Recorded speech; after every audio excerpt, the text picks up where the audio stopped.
Hello दोस्तों, the mountain king के chapter 44 के एंड में हमने देखा था कि बैनर स्किल और रिक्रूट चालू होने के कारण दो लोग टॉड विलेज को ज्वाइन करने आते हैं। अब आगे चैंग कहता है कि ये तुम्हारे लिए काफी गर्व की बात है कि तुम हमारा टॉड विलेज ज्वाइन करना चाहते हो, और नेचुरली मुझे भी काफी ज्यादा अच्छा लग रहा है। भविष्य में हम सब एक परिवार की तरह है।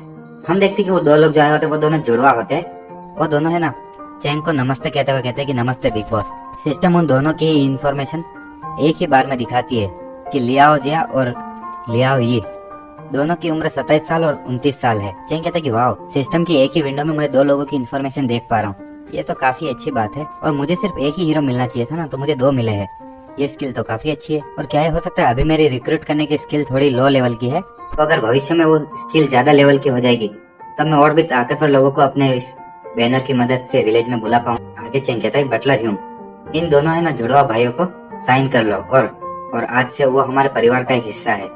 आगे चैंग को एक नोटिफिकेशन आती है कि आपके विलेज की पॉपुलेशन 100 तक पहुंच, और आपको है ना एक लॉटरी निकालने का चांस मिलता है। क्या आप लॉटरी निकालना चाहोगे? चैंग कहता है कि नहीं, विलेज का लेवल बढ़ाना पहले आता है, और अब सिस्टम की स्पिरिट आ जाओ।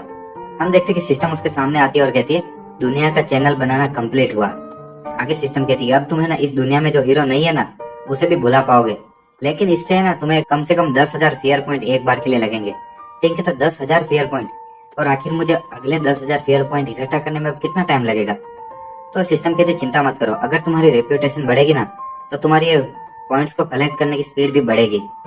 आगे बहुत सारी नोटिफिकेशंस होती है कि वर्ल्ड चैनल की डेवलपमेंट कंप्लीट हुई, असलियत को वापस लिखा जा रहा है, और है ना अब लॉजिक को भी वापस लिखा जा रहा है। दुनिया के इस बैरियर की स्टेबिलिटी ओपन हो गई है, और अब कनेक्टिंग स्टार्ट हो रही है। सिस्टम कहते हैं कि बहादुर नौजवान अलग अलग दुनिया के कोनों से या फिर दूसरी ही दुनिया से कई सारे लोग तुम्हारा साथ देने आएंगे, और उन्हें लीड करो और अपनी खुद की कहानियां बनाओ। आगे नोटिफिकेशन आती है कि वर्ल्ड चैनल की डेवलपमेंट कंप्लीट हुई, विलेज को एक सेकेंडरी विलेज में बदला गया। आप 10,000 फेयर पॉइंट को खर्च करके एक किसी भी रैंडम हीरो को बुला सकते हो। और एक और नोटिफिकेशन आती है कि विलेज अपग्रेड कंप्लीट, सभी विलेज की स्किल्स को बढ़ाया गया।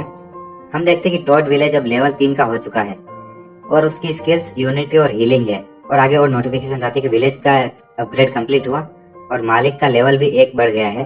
और एक और नोटिफिकेशन आती है कि हर बार जब आपके विलेज को अपग्रेड किया जाएगा आपको कोई भी एक रैंडम स्किल दी जाएगी। सिस्टम कहती है कि चलो अब ये पूरा हुआ, बॉय क्या तुम अभी भी लॉटरी निकालना चाहोगे?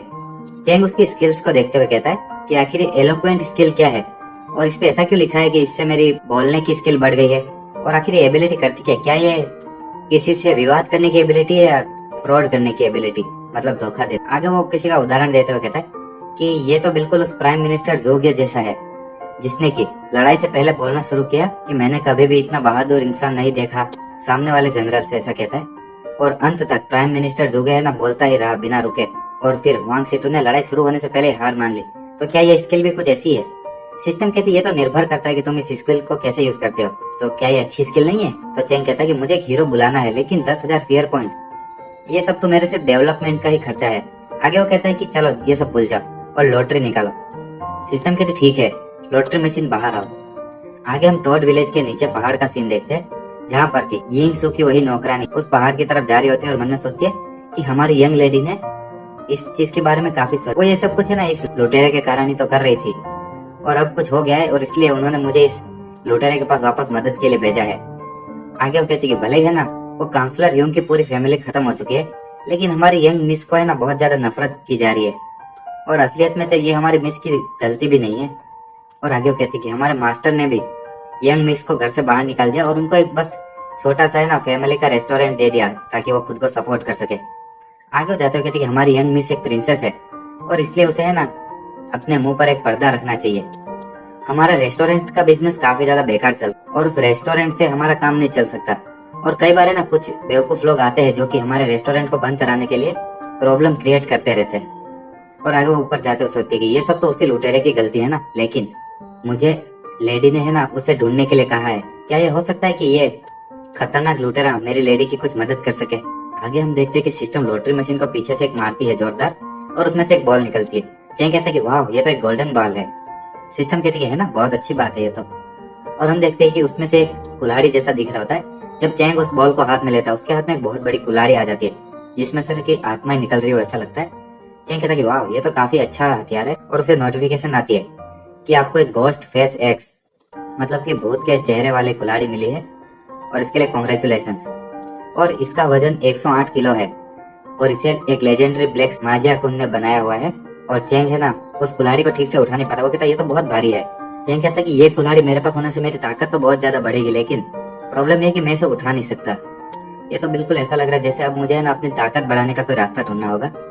लेकिन अभी के लिए तो मैं इसको ऐसे छोड़ सकता हूँ। फिलहाल में तो मैं इससे सिर्फ लोगों को डरा सकता हूँ। आगे लियू जी वहाँ पर आती है और कहती मास्टर क्या आपको भूख लग रही है? क्या आप चाहते हो कि मैं आपके लिए कुछ खाने का बनाऊं? चेंग कहता है कि नहीं, मुझे अभी भूख नहीं लग रही है। और मैंने तुम्हें जो औरतों के जिम्नास्टिक दिखाए थे उसका क्या हुआ? तो वो कहती है मैंने इसकी काफी ज्यादा प्रैक्टिस की है। चेंग कहता है ठीक है, मुझे बताओ कि तुमने आखिर किस तरह से इसको प्रैक्टिस किया है। और आगे वो कुछ मूवमेंट करते हुए कहती है कि मास्टर आखिर इन सब का यूज क्या है? चेंग कहता है कि इससे तुम हमेशा हेल्दी रहोगी और बिल्कुल भी आलसी नहीं बनोगी। आखिर मैं कैसे एक्सप्लेन करूंगी? यहाँ पर इस दुनिया में लोग हैं ना, कई लोग ऐसे हैं जिनके पास तुमसे काफी कम चीजें है लेकिन तुमसे कई गुना ज्यादा काम करते हैं। और आगे कहता है याद रखना भविष्य में तुम्हें अच्छे से खाना है और खास करके सोया प्रोडक्ट्स। और सबसे इम्पोर्टेंट चीज तुम्हारी है ना एज डेवलपमेंट है। तो वो कहती ठीक है मास्टर, मैं पूरी मेहनत करूंगी। हम देखते कि तभी वो नौकरानी वहां पर आती है और कहती कि आगे तुम दोनों क्या कर रहे हो? तो कहता शाओ डेई, लियो फैमिली और सू फैमिली है ना दोनों एक दूसरे के दोस्त थे। तो ये लियो जी और येंग सू दोनों है ना एक दूसरे के अच्छे दोस्त थे काफी पुराने। तो इसलिए वो नौकरानी भी इसे जानती थी। चेंग उससे कहते कि आखिर तुम यहाँ पर क्या कर रहे हो? वो नौकरानी कहती आखिर ये यहाँ पर क्या कर रही है? तो लियो जी कहती कि बहुत टाइम से नहीं मिले शाओ डेई। और वो है ना बेड को देखते हुए कहते कि यहाँ पर 2 कंबल है। और आगे वो कहती है कि हमारी मिस सू यिंग तुम्हारे बारे में सोचे जा रही हो, लेकिन तुम तो काफी खुश लग रहे हो यहाँ पर। चेंग कहते हैं ओ तो उन्हें भी मेरी याद आ रही है और आखिर वो अब कैसी है? आगे वो नौकरानी अपने हाथ से कागज निकालते हुए कहती है कि मिस सू की सिचुएशन अभी काफी ज्यादा खराब है, तुम खुद ये देख सकते हो। तो चेंग आगे उस कागज को पढ़ते हुए कहता है कि बस अब मैं है ना सिटी में किसी को भेज रहा हूँ ताकि वो उन्हें वापस लेके आ सके। तो शाओ डे कहती है कि तुम है ना बस हमारे मिस को एक दूसरी खूबसूरत लड़की के रूप में ही देखते हो ना, वो कभी भी तुम्हारे जैसे लुटेरे को ज्वाइन नहीं करेगी। और लास्ट टाइम जब तुमने ह्यूंग फैमिली पर अटैक किया तो अब पूरा शहर तुम्हारी तलाश में है, तो तुम है ना शहर के अंदर नहीं जा सकते। चैंग कहता है कि ओह ऐसी बात है।